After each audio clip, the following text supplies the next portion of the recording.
Alors hier j'ai été invitée sur France Info pour parler de la baisse de la natalité et j'ai dit ça. On n'arrête pas de parler, là, le titre de l'émission, moi, il m'a quand même beaucoup perturbée sur le fait de parler de crise en permanence. C'est-à-dire tous les médias parlent du fait qu'il y aurait une crise, un effondrement, alors civilisationnel pour les plus racistes, bien sûr, mais en tout cas, c'est complètement faux. C'est-à-dire qu'on peut aussi juste revoir notre manière de répartir l'argent. Il y a une crise de la natalité dans le sens où c'est une tendance, comme vous disiez. C'est pas une crise, forcément. C'est une baisse. Oui, mais le vieillissement de la population fait, le moindre naissance plus un vieillissement de la population fait qu'il y aura une crise économique à un moment ou à un autre. Pas forcément.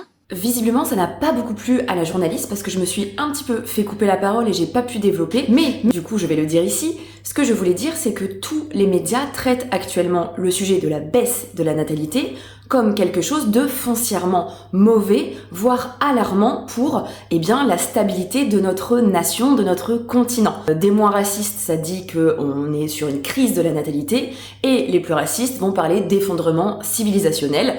Voilà, c'est complètement faux. En fait, il n'y a pas d'effondrement civilisationnel, mais moi j'irai plus loin, c'est que la baisse de la natalité, c'est pas forcément synonyme d'une crise. En fait, le fait que les médias traitent ça de manière négative, c'est déjà biaisé. Pourquoi ? Parce qu'aujourd'hui, quand on dit baisse de la natalité, ce qui ressort directement, c'est le fait qu'on va galérer à financer notre système de sécurité sociale et aussi les retraites. Or, pour le financement des retraites, ce qui est important, c'est pas le nombre d'actifs, c'est la répartition de l'argent et l'argent total que l'on a à l'instant T pour financer notre système de retraite par répartition. Et aujourd'hui, du coup, certes, on a moins d'actifs et d'actifs puisque on a plus de gens qui partent à la retraite et moins de naissances, donc on va avoir moins d'actifs à l'avenir, ça c'est certain.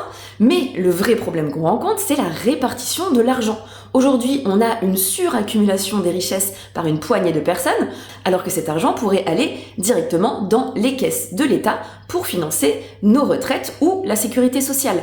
Et donc, ce que moi je voulais amener, que j'ai pu placer rapidement, c'est l'idée que par exemple des nationalisations d'entreprises, ça peut être une très bonne idée sur le long terme.